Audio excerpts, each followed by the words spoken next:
Shikues të nderuar, ju përshëndes dhe mirë se vini në edicionin informativ të orës 16 në News 24. Do të njihemi së bashku me zhvillimet e ndodhura deri në këto momente, por fillimisht shohim titujt kryesor.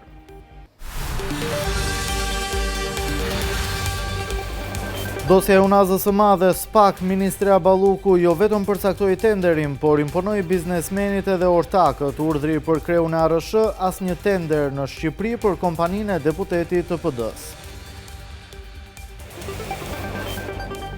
Editoriali, Belinda mbro vartësit, po paguajnë faturën e shkeljeve të tua, disa në burg, disa në arrest shtëpie. Shembje masive gurësh dhe dherash në rrugën nacionale Qukës Qafploç, aksi 260 milion euro, jashtë funksionit 2 muaj pas inaugurimit.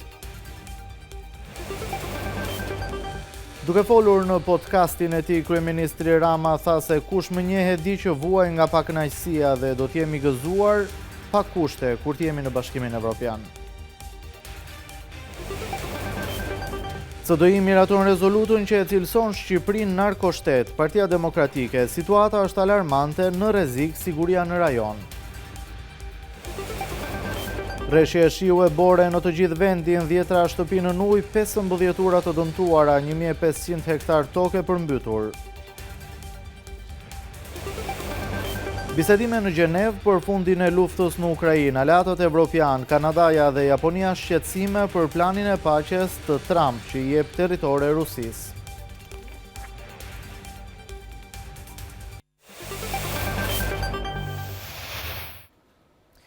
Njihemi tani më gjërësisht me zhvillimet. Në dosjen hetimore të SPAK, Ministria e Infrastrukturës dhe Energjisë, Belinda Balluku, jo vetëm që përcaktonte fituesit e lotit 4 të unazës së madhe me vlerë 20 milion euro, por impononte edhe ortakët e biznesmenit fitues.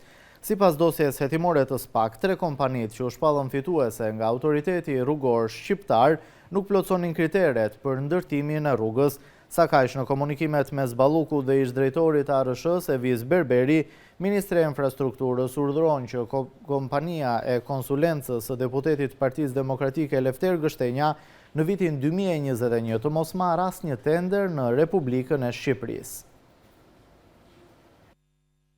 Përveç ndërhyrjes në tunelin e Llogaras, duke përcaktuar fituesin e tenderit, dhimbjet e kokës shtohen për zëvendës kryeministren Belinda Balluku, pasi nga telefoni BlackBerry i ish kreut të ARSH-s Eviz Berberi kanë dalë prova të reja që sipas SPAK lidhen me përcaktimin e fituesit për tenderin e lotit 4 të unazës së madhe të Tiranës. Prova konkrete për këtë është kompania Nova Construction 2012 SHPK e biznesmenit Ilir Shtufi. Në komunikimet mes Ballukut dhe Berberit, ministria e shkruan: "Prite pak Ilir Shtufin e Nova dhe boja të qartë që shkon me EUT-n dhe mos ta shoh në vend tjetër. Punët i ke me Gimin thua, jo me mua." Në këtë komunikim të datës 10 shtator 2021, vetëm pak javë para se të shpallej fituesi, Ministra e Infrastrukturës dhe Energjisë Belinda Balluku jo vetëm që sipas prokurorisë së posaçme e përcakton fituesin e tenderit të lotit 4 të unazës së madhe, por i imponon edhe ortakun biznesmenit Shtufi. Pra Balluku i ka kërkuar Ilir Shtufit që për të fituar tenderin në lotin 4 duhet të bashkëpunonte me kompaninë Euroteorema Peqin dhe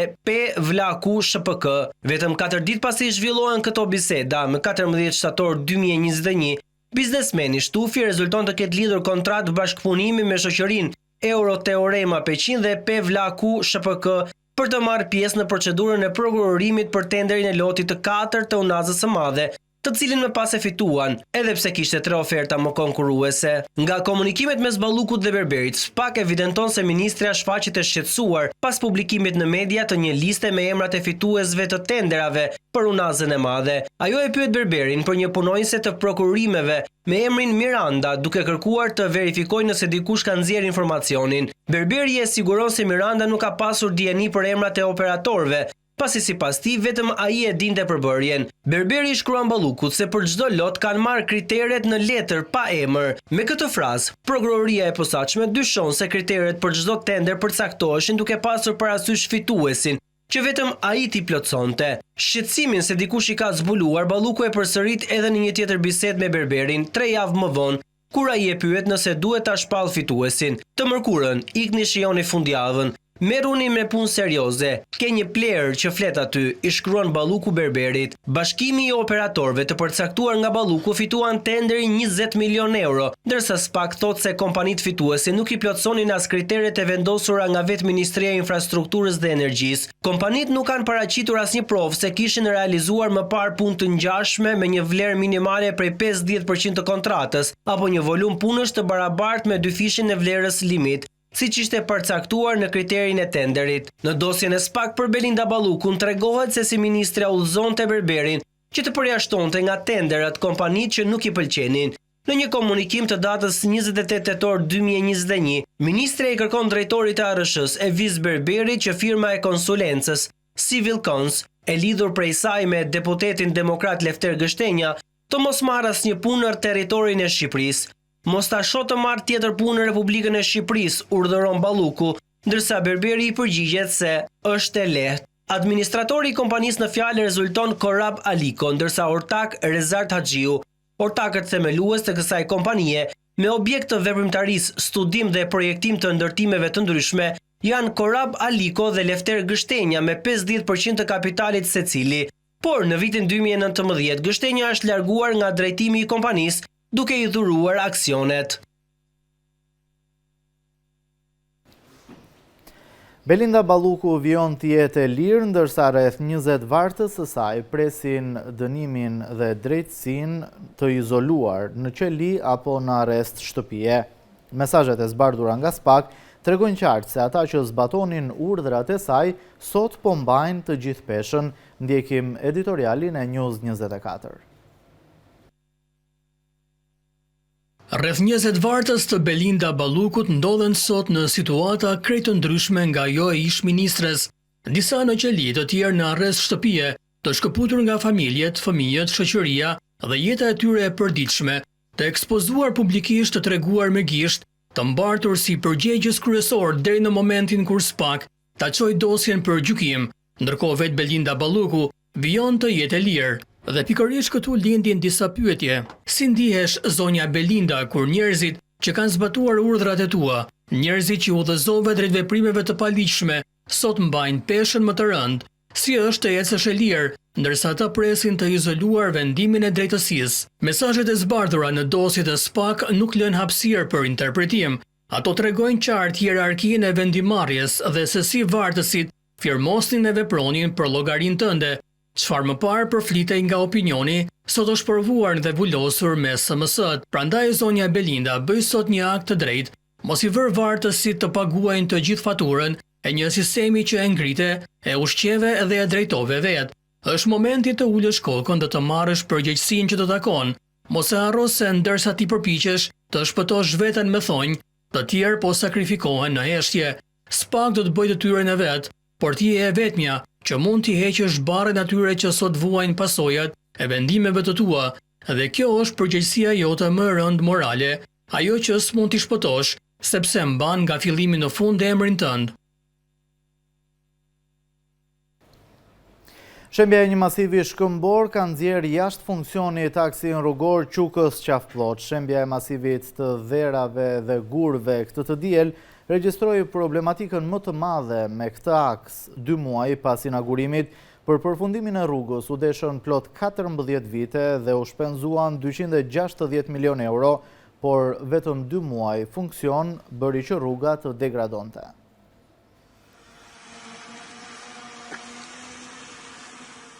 Një shembje masive dherash dhe shkëmbish blokuan totalisht aksin rrugor Qukës Qafpllot 2 muaj pas inaugurimit. Shembja ka ndodhur në afërsi të tuneleve duke e bërë këtë aks rrugor të pakalueshëm për automjetet. Pas qirave të shumë që ranë ditët e fundit, është shkëputur një sipërfaqe e madhe mali, duke bërë blokimin e plot të aksit. Pas situatës kritike, kompania kontraktore i mirëmbajtjes është detyruar të vendosë në përdorim një bypass provizor për kalimin e mjeteve. Kjo është problematika më e madhe e regjistruar në këtë aks, pas problemeve të tjera të regjistruara më herët. Ashtu sikurse mund të shihet edhe nga pamjet, grupi i xhirimit të News 24 ndodhet në aksin e ri Qukës-Qafë-Ploç, këtu ku mesditën e kësaj të diele ky aks psoi një rrëshqitje masive dheu dhe shkëmbish. Fatmirësisht nuk pati dëmen e njerëz, por kjo rrugë e paguar për 14 vite me taksat e qytetarëve përfundon në këtë gjendje duke rrezikuar edhe jetën e tyre. Aksi Qukës-Qafë-Ploç kushtoi rreth 260 milion euro dhe përfundoi pas 14 vitesh, por mjaftuam vetëm 2 muaj përdorim që rruga të dalë jashtë funksionit. Shembjet masive tregojnë se cilësia e punimeve është mjaft e dobët dhe në terren kanë munguar studimet e mirëfillta gjeologjike mbi qëndrueshmërinë e tokës. Pamja që kam brapa krave le për të kuptuar se puna do të jetë e gjatë për të hapur sërish këtë aks dhe për të vijuar me qarkullimin normal të mjeteve.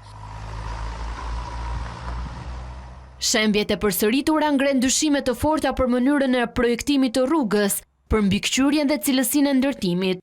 Rruga që u trumbetua si një investim strategjik që do të lidhte perëndimin me lindjen, po kthehet në shembull të keq menaxhimit të fondeve publike për ndërtimin e saj. Pas shembjes masive në aksin rrugor Qukës-Qafë-Ploç ka reaguar edhe deputeti i qarkut të Korçës, Ivi Kaso, i cili ka thënë se ky segment është inauguruar 3 herë përpara zgjedhjeve dhe u hap përfundimisht në shtator. Ai thakson se abuzimet në këtë rrugë janë të mëdha, teksa në këtë aks janë planifikuar të shkojnë 90 milion euro, ndërsa kostot sipas tij janë fryrë në 260 milion euro. Pavarësisht se në 16 vite të ndërtimit të saj, kostot u fryn në mbi 260 milion euro nga 90 që parashikohej maksimalisht, ende kjo rrugë nuk ofron asnjë standard në siguri në lëvizje. Pas zbardhjes së aferës së tunelit të Llogaras, kjo rrugë është afera e radhës që kërkon hetim dhe transparencë të menjëhershme, shkruan Kaso.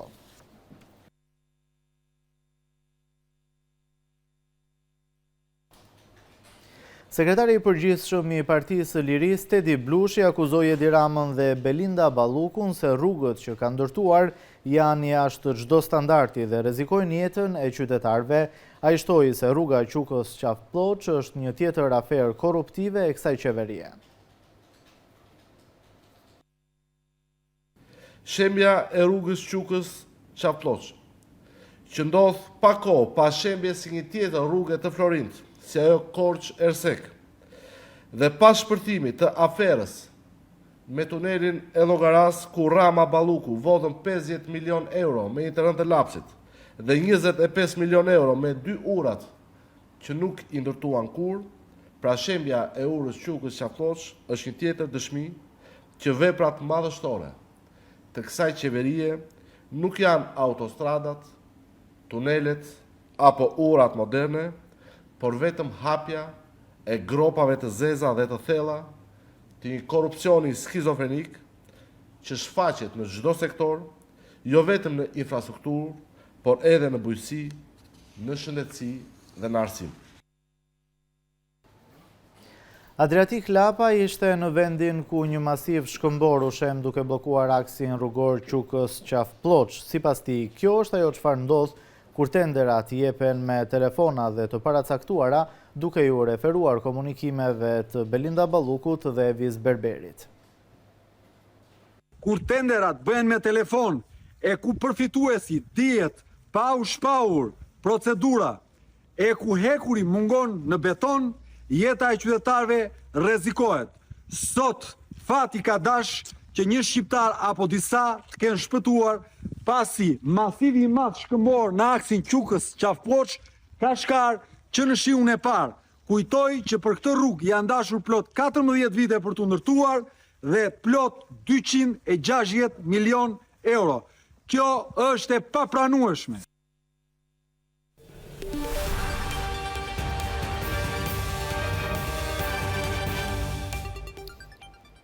Për kryeministrin Edi Rama, momenti i antarësimit në Bashkimin Evropian do të jetë një moment gëzimi pa kushte.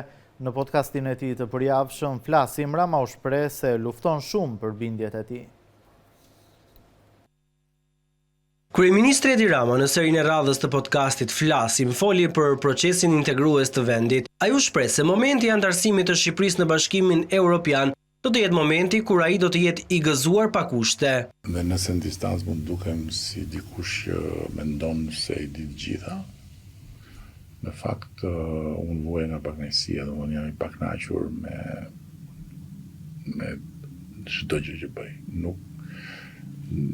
Nuk them që po tu jam happy, sepse do në qoftë se do ketë një gjë me cilën do jemi kënaqur pa kushte, besoj se do arri ta shoh momentin e hyrjes në Bashkimin Evropian, sepse aty ajo është një gjë epokale, historike, jashtëzakonshme. Kreu i qeverisë foli edhe për ndjerësi personale, ku tha se lufton shumë për bindjet e tij.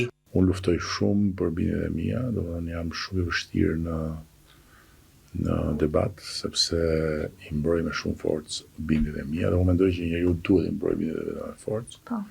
Por jam shumë i hapur për të kuptuar se çfarë mund të bëj më mirë, edhe për të kuptuar se ku mbase tjetri e ka mirë dhe unë e kam gabim, për nuk e tregoj. Këtë nuk e edhe me profesionin. E kam pas gjithmonë, do kam qenë gjithmonë që i vogël fare i Bllokoj. I pathyeshëm në kokëfortësinë për të nxjerrë timen. Me rezolutën e miratuar në Asamblenë e CDI-s, Sali Berisha thotë se Shqipëria e qeverisur nga Edi Rama është një narkoshtet dhe i kapur nga krimi i organizuar. Kreu i Partisë Demokratike e cilësoi qeverisjen e kryeministrit Edi Rama një narkoshtet. Pas miratimit të rezolutës nga CDI, ku theksohet se Shqipëria është narkoshteti i parë i Europës dhe se shteti është i kapur nga grupet kriminale, Sali Berisha deklaron se situata për shqiptarët është mjaft e vështirë. Today Albania is number one export marijuana export country in Europe.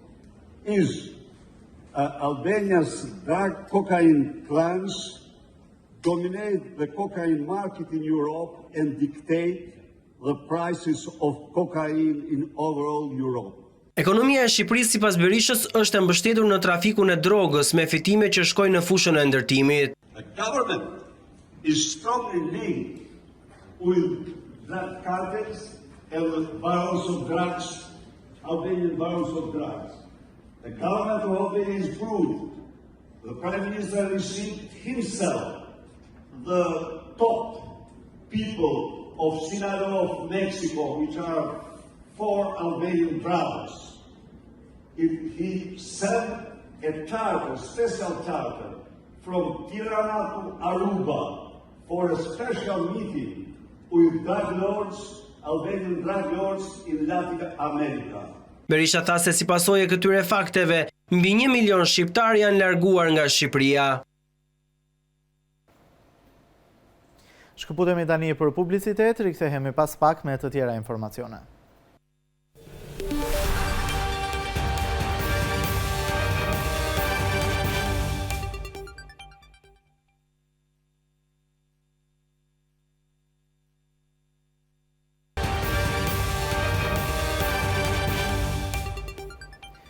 Jemi rikthyer sërish në studio, vjojmë tani me të tjera informacione. Dalja nga shtrati e lumit Seman të shtunën ka shkaktuar dëme të mëdha në tokat e mbjella në 2 fshatra të Fierit, Toshkës dhe Zhelin.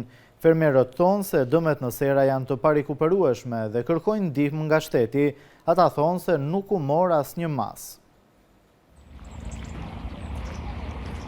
News 24 ishte në fshatin Toshkës dhe Zhelin në njësinë administrative Allkaj të Fierit, aty ku janë dëmtuar sera të mbjella me perime, pemtore me ullinj, agrume për shkak të daljes së lumit Seman nga shtrati një ditë më parë.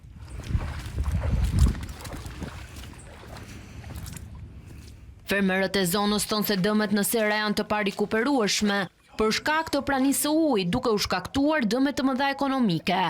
Dalja e lumit Seman ishte papritur dhe neve kam gati 2 lymëser të mbjell kungull pa vjel asnjëherë, edhe na ka bërë dëm për mundësitë që kemi ne, janë shumë dëm i madh. Demi është kolosal, e pat dhe vetë se si e gjendja, nuk bëhet asnjë lloj gjeme, të komplet bimt janë të komplet mbaruara. Fermerët shpresojnë të kompensohen nga fondet e emergjencës së Bashkisë Lushnjë për të rimbjellë kulturat e dëmtuara.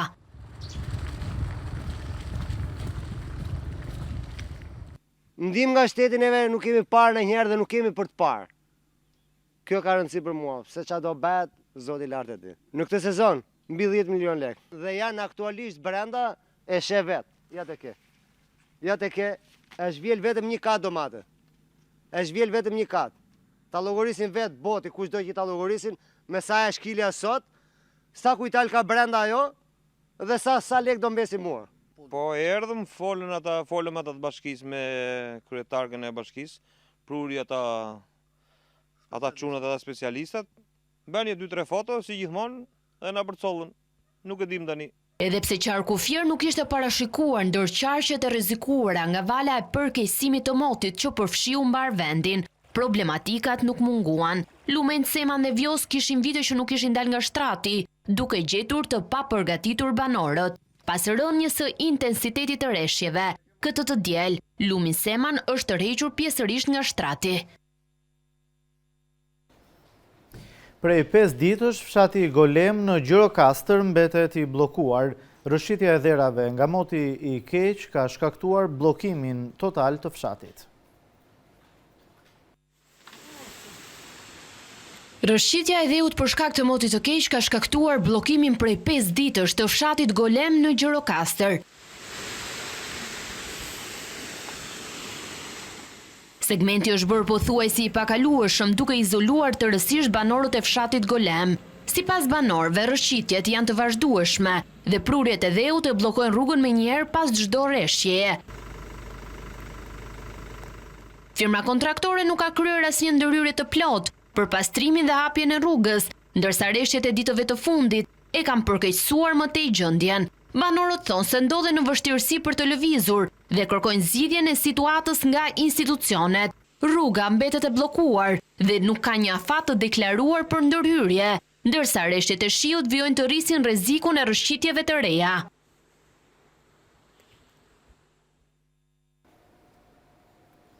Rreshjet e dendura të shiut shkaktuan dëme serioze në disa qytete të vendit, raportohet për 1500 hektar në ujë, ndërsa 15 ura janë dëmtuar. Për argjinaturën e lumit Bistrica dhe atë të lagunës së Vajinit që u dëmtuan nga shirat, po vijon puna për riparimin e dëmeve. Moti i keq që përfshiu gjithë vendin shkaktoi dëme në disa qytete, teksa 1500 hektar tokë mbeten ende në ujë. Në Çuk të Sarandës po vijon puna për riparimin e dëmeve në argjinaturën e lumit Bistrica. Bashkia Sarandë dhe Ministria e Mbrojtjes kanë angazhuar forcat për riparimin e dëmeve, ndërkohë që janë shpërndar edhe ndihma për 23 familje. Në fshatin Sheqeras të Maliqit raportohet për dëme të konsiderueshme nga shembja e argjinaturës, ku ka prezencë të shtuar uji, por nuk rrezikohet për mbytyja e banesave. Ministri i Mbrojtjes Piro Vengu, i shoqëruar nga prefekti i qarkut Nertiliole dhe kreu i emergjencave civile, ishte në Maliq ku pa nga afër situatën për të cilën tha se drejtoritë rajonale të kullimit dhe Bashkia Maliq janë duke bërë punime rehabilituese. Në Lezhë ka ende sipërfaqe tokash bujqësore të përmbytura nga uji dhe po vijon puna për përforcimin e argjinaturës së dëmtuar në luginën e Vajinit, ndërsa në Berat niveli i lumit Osum ka arritur në kuotat minimale. Sipas të dhënave në të gjithë vendin, janë dëmtuar 15 ura.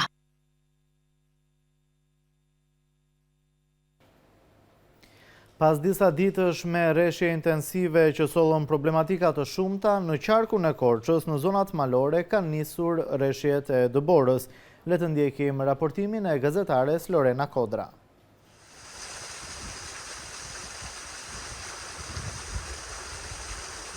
Në qarkun e Korçës janë regjistruar këtë të diel rreshjet e para të Dëborës, duke sjellë një panoramë tipike dimërore në disa zona malore të juglindjes së vendit. Dëbora është regjistruar kryesisht mbi 1000 metër lartësi në zonën e Dardhës, Vitkuqit dhe Shtyllës. Unë ndodhem në fshatin turistik të Dardhës, ku rreshjet janë prezente që prej kilometrit të 9, ndërsa në teren ndodhen grupet e kontraktorëve të mirëmbajtjes së rrugëve, të cilët po monitorojnë situatën dhe po kryejnë ndërhyrjet e nevojshme për të garantuar qarkullim të sigurt. Situata paraqitet e qetë pasi rreshtet e Dëborës janë me intensitet të ulët dhe nuk kanë shkaktuar probleme.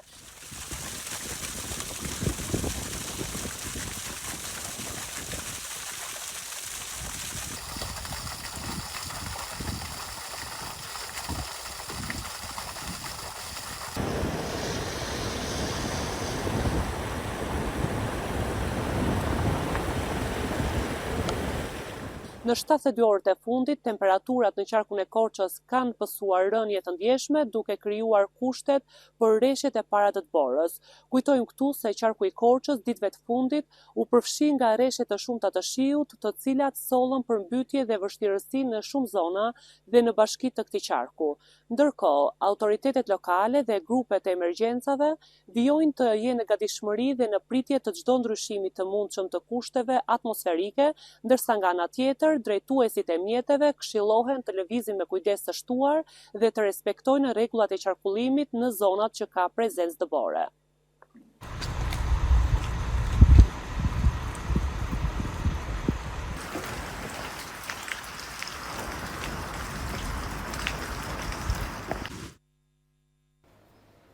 Gjatë natës, rreshjet e Dëborës kanë vijuar në disa zona malore të qarkut të Shkodrës, duke mbuluar kështu disa akse rrugore. Në segmentin Hani Hotit, dogana Vermosh, bora ka rënë në lartësinë mbi 1000 metra, ndërsa 2 borë pastruese kanë qenë gjatë gjithë kohës në punë për të pastruar rrugën dhe për të garantuar qarkullimin e automjeteve. Aktualisht, lëvizja e mjeteve në këta aks vijon normalisht dhe pa probleme. Situata paraqitet e njëjtë në aksin Bog-Theth, ku bora ka vazhduar pothuajse gjatë gjithë natës dhe vijon ende me intensitet.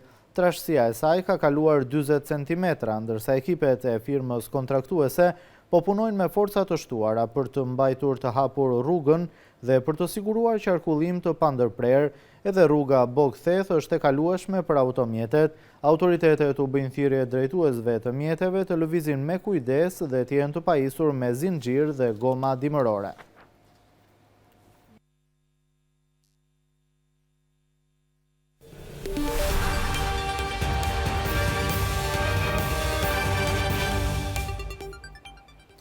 Dy funksionar të Partisë Socialiste dhe një zyrtare e Komisionit Qendror të Zgjedhjeve u dërguan në gjyq nga prokuroria pasi i përdorën dokumenta të falsifikuara si vëzhgues në zgjedhjet e 11 majit 2025.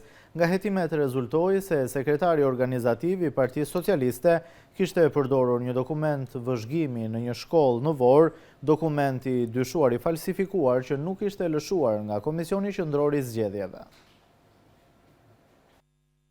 Prokuroria e Tiranës ka mbyllur hetime dhe ka dërguar në gjyq 2 zyrtar të Partisë Socialiste, të cilët gjatë zgjedhjeve të 11 majit përdorën dokumente të falsifikuara si vëzhgues.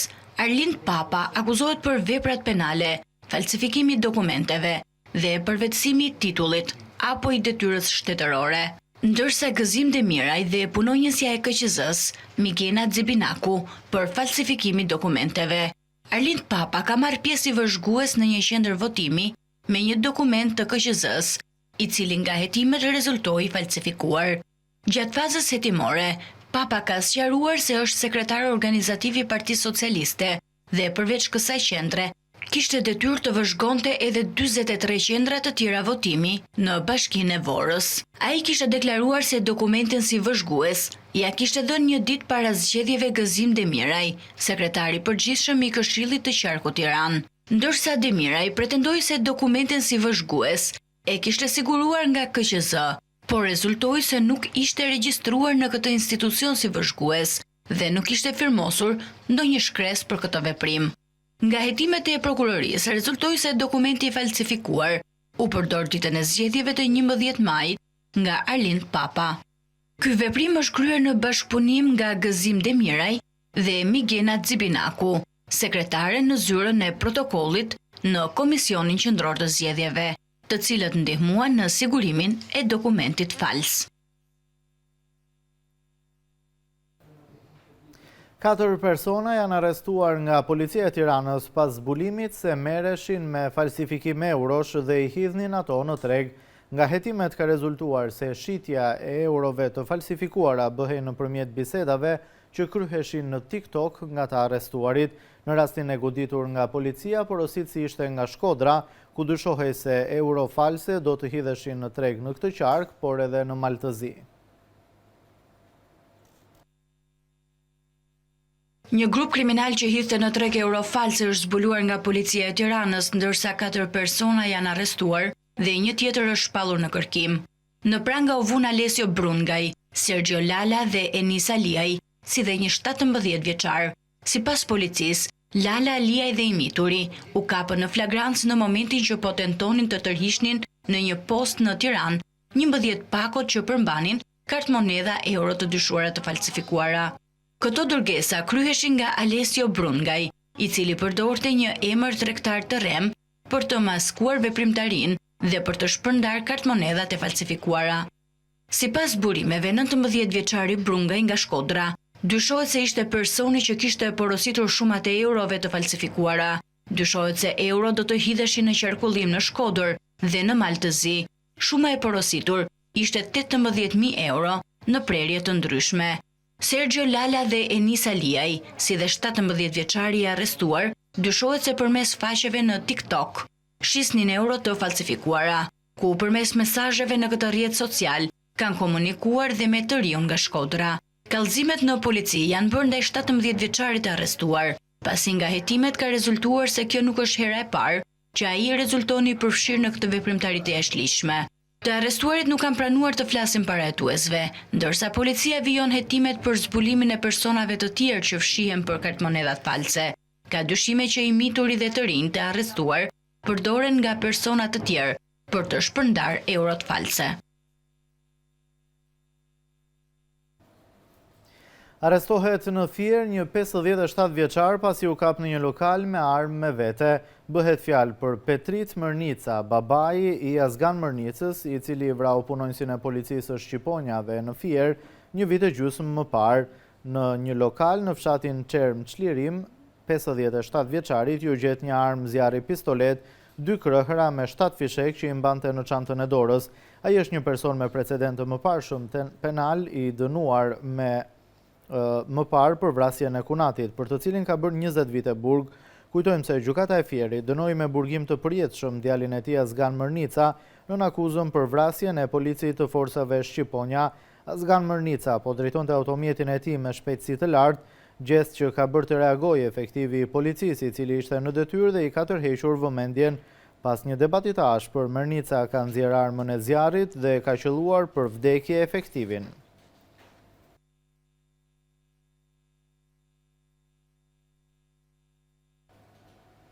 Një 23 vjeçar nga Shkodra është arrestuar nga policia në Lezhë pasi u kap duke lëvizur i armatosur me armë zjarri pistolet. Jordan Cafi u kap në aksin rrugor Lezhë-Shkodër në fshatin Mab, teksa udhëtonte me automjetin tip BMW. Mbi dyshimet se mund të kishte sende të jashtëligjshme me vete, 23 vjeçari u ndalua nga policia për kontroll.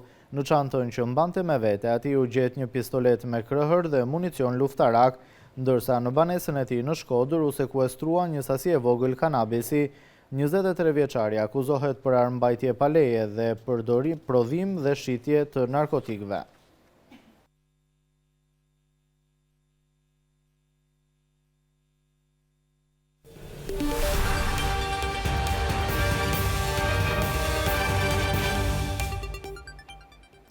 Dalemi tani te zhvillimet nga bota. Delegacione nga Shtetet e Bashkuara, Ukraina dhe aleatët e saj evropian janë mbledhur në Gjenevë për bisedime të reja mbi luftën në Ukrainë. Kjo vjen ndërsa presidenti i Shteteve të Bashkuara Donald Trump nxiti një plan paqeje, i cili përfshin dorëzimin e një pjese të territorit të Ukrainës. Zyrtar të lartë nga Shtetet e Bashkuara të Amerikës, Ukraina dhe këshilltar të sigurisë kombëtare nga Franca, Britania e Madhe dhe Gjermania po mbajnë bisedime në Gjenevë të Zvicrës për të diskutuar draftin e planit të Washingtonit për t'i dhënë fund luftës në Ukrainë.